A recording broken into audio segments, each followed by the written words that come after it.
Hey guys, welcome to my YouTube channel Truly Knowledge. आज के video में बात करेंगे क्लास 9 का हिंदी का दो बैलों की कथा जो कहानी है उसका क्वेश्चन आंसर। चलिए इस वीडियो को लेट ना करते हुए स्टार्ट करते हैं। सबसे पहले मैं आपको थोड़ा सा स्टोरी जो है उसकी समरी जिसको बोलते हैं उसको मैं शॉर्ट में बताऊंगी ताकि आपको अच्छे से समझ में आए। इस दो बैलों की कथा चैप्टर का नाम है दो बैलों की कथा। इसमें क्या स्टोरी है कि दो बैल रहते हैं, वो अपने जहां भी बैल जिसके घर में रहते हैं वो गलती से खुल के चले जाते हैं कहीं और। जाने के बाद कहीं किसी खेत में जाके उसका दाना खाने लगते हैं। तो वहां के क्या करते हैं, जो भी जैसे कि अनाथ बच्चे होते हैं तो अनाथ अनाथ आलय खुलता है तो वो बच्चे के लिए। इसी प्रकार से जो भी पशु सब बाहर भटकते हुए मिलते हैं तो उसमें उसको जाके कैद कर लिया जाता है कांजी हाउस में। जिस कांजी हाउस में जिसका कोई नहीं रहता, जिस पशु का कोई नहीं रहता है, वहां जाके कैद कर लिया जाता है ताकि सड़क पे बैल सब या गाय सब या जो भी जानवर है घूमते हुए ना रहे, लोगों को जाने में आने में सुविधा हो सके। तो इसी प्रकार दो बैल जो रहते हैं वो आपस जाके खेतों में जाके दाना खाने लगते हैं। तो क्या होता है, उसको पकड़ के कांजी हाउस में डाल दिया जाता है। तो कांजी हाउस में जब डाल दिया जाता है वहां पे तो और सारे पशु होंगे पहले से भी, तो वहां पे डेली अटेंडेंस, जिस प्रकार से जेल में कैदियों को बंद किया जाता है तो डेली अटेंडेंस होता है ना, कोई कैदी भाग ना गए हो, उसी प्रकार से कांजी हाउस में भी अटेंडेंस लिया जाता था, डेली हाजिरी ली जाती थी। क्योंकि कोई कोई पशु भाग ना गए हो, कोई किसी से झगड़ा ना कर रहे हो आपस में एक दूसरे से। तो वो वहां पे हीरा मोती, मतलब दोनों दो बैल भी जो भागे थे उसका नाम था हीरा और मोती। तो वहां पे वो दोनों को बांध दिया गया था।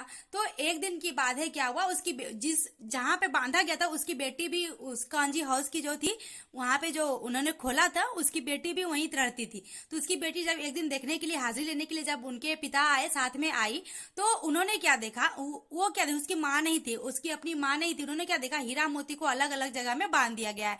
तो आपस में उन दोनों का बहुत प्यार था। तो लोग उनको उसको ना बहुत दुख हुआ कि मतलब जिस प्रकार से हमारी माँ नहीं है तो हमें प्यार मतलब नहीं मिल सकता है, उसी प्रकार से पशुओं से हमें भी प्यार नहीं मिल सकता है ना। तो उसी प्रकार से बहुत दुख हुआ। एक दिन की बात है, एक बैल, दोनों में से एक बैल क्या हुआ, खुल के भाग गए, मतलब ये किया, मतलब खुल गया। तो दूसरे बैल नहीं भागे, बोले कि मतलब हम लोग भी इतना दोस्ताना है कि मतलब उधर में इतना प्यार था, दूसरा बैल नहीं भागे। बोले जाएंगे तो साथ में रहेंगे तो साथ में रहेंगे। तो एक दिन वो लोग फिर क्या हुआ, तो यही कहानी है बेसिकली। चलिए स्टार्ट करते हैं हम लोग क्वेश्चन को। तो पहला क्वेश्चन है, आपको अच्छे से समझ में आएगा इसलिए मैंने समरी बताया। तो पहला क्वेश्चन है, कांजी हाउस में कैद पशुओं की हाजिरी क्यों ली जाती होगी? क्यों ली जाती होगी किसी भी पशुओं की? कोई भाग ना जाए, यही ना अभी मैंने बताया।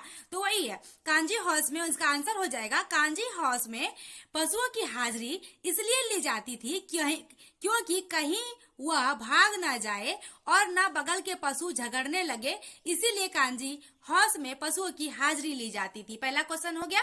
सेकंड क्वेश्चन है, छोटी बच्ची को, वही मैंने बताया ना छोटी बच्ची के बारे में, छोटी बच्ची को बैलों के प्रति प्रेम क्यों उमड़ आया?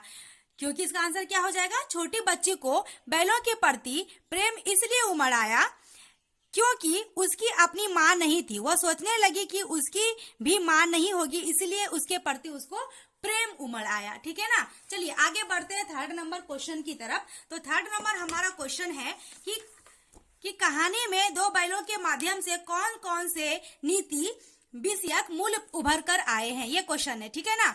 तो इसका आंसर क्या हो जाएगा, जो कहानी में है, जो बैलों के माध्यम से जो प्यार आया है, क्या कहने की कोशिश किया जा रहा है, उनके बारे में आपको बताना है। तो आंसर हो जाएगा, कहानी में बैलों के माध्यम से जैसे लोग बिछड़ जाते हैं उसे दुख होता है, गम होता है, उसी तरह बैलों में भी प्यार होता है, पशुओं में भी प्यार होता है, वो भी बिछड़ जाते हैं और उसे भी बहुत दुख होता है और गम होता है। इस कहानी के माध्यम से हमें ये पता चलता है कि इंसान के साथ साथ हमें पशुओं को भी, इंसान को जिस प्रकार से दुख होता है, गम होता है, उसी प्रकार से पशुओं में भी प्यार होता है, दुख होता है, गम होता है। ठीक है। चलिए आगे बढ़ते हैं नेक्स्ट क्वेश्चन की ओर। तो अगला क्वेश्चन है, प्रस्तुत कहानी में प्रेमचंद्र ने, ये कहानी किसने लिखी है, प्रेमचंद्र ने। तो प्रस्तुत कहानी में प्रेमचंद्र ने गधे की किन स्वभाव भगत विशेषताओं के आधार पर उसके प्रति रूढ़ अर्थ मूर्ख का प्रयोग न कर किस नए अर्थ का और संकेत किया है? तो ये कहानी के गधा बीच में मिलता है, मैंने बताया नहीं, मतलब इस कहानी में बीच में गधा भी मिलता है। ठीक है ना। तो इसका जो आंसर हो जाएगा, प्रस्तुत कहानी में प्रेमचंद्र के अनुसार गधा एक सीधा जानवर है।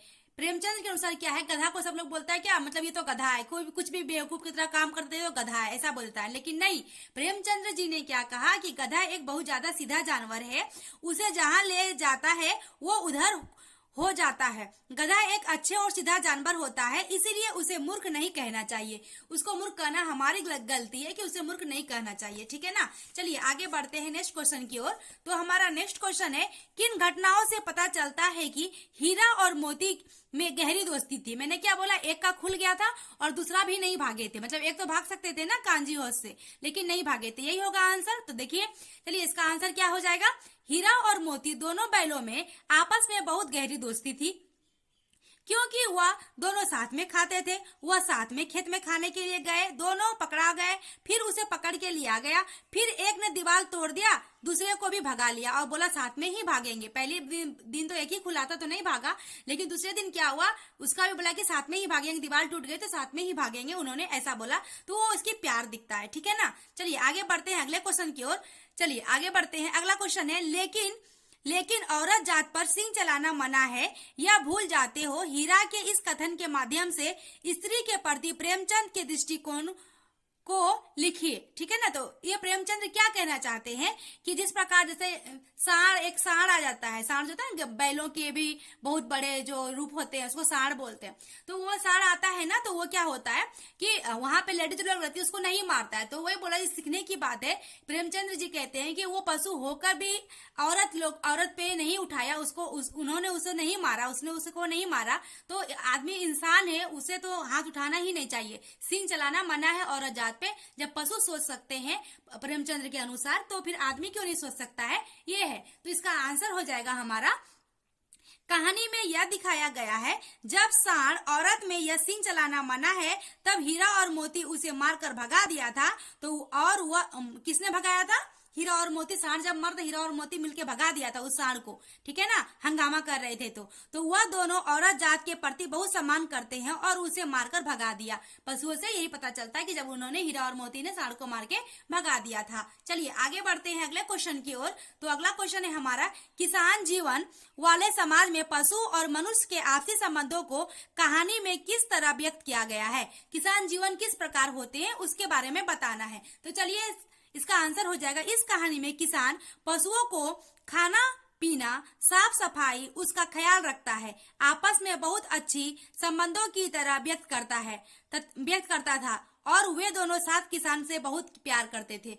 जरूरी नहीं होता है कि सिर्फ पशु में ही प्यार है। जो किसान जो पशु पक्षी को पालते हैं, पशु को पालते हैं, तो वो जो किसान रहते हैं और वो जो पशु रहते हैं, आपस दोनों में प्यार हो जाता है। एक बिछड़ जाता है तो बहुत दुख होता है ना। चलिए आगे बढ़ते हैं। इतना तो हो ही गया कि 9-10 प्राणियों की जान बच गई। जब वो सांड मारा था बच गई थी ना, तो वे सब हुए आशीर्वाद देंगे। मोती के इस कथन के आलोक में उसकी विशेषता बताइए। तो मोती बोल रहा है वो सब तो आशीर्वाद देंगे। तो चलिए स्टार्ट करते हैं इसका आंसर। इस कहानी में सांड से जो बचाया तो सभी लोग उसे आशीर्वाद देने लगे, उसे के बारे में अच्छे सोचने लगे और सोचने लगे कि जब हम किसी के बारे में भलाई करेंगे तो वो हमारे बारे में अच्छा ही सोचेंगे। तो इस कहानी से हमें ये क्वेश्चन का आंसर यही होता है, ठीक है। तो आज के लिए इतना ही। ये कहानी के लिए अगर हमारी ये वीडियो अच्छी लगी हो, लाइक सब्सक्राइब और शेयर जरूर करें। Thank you.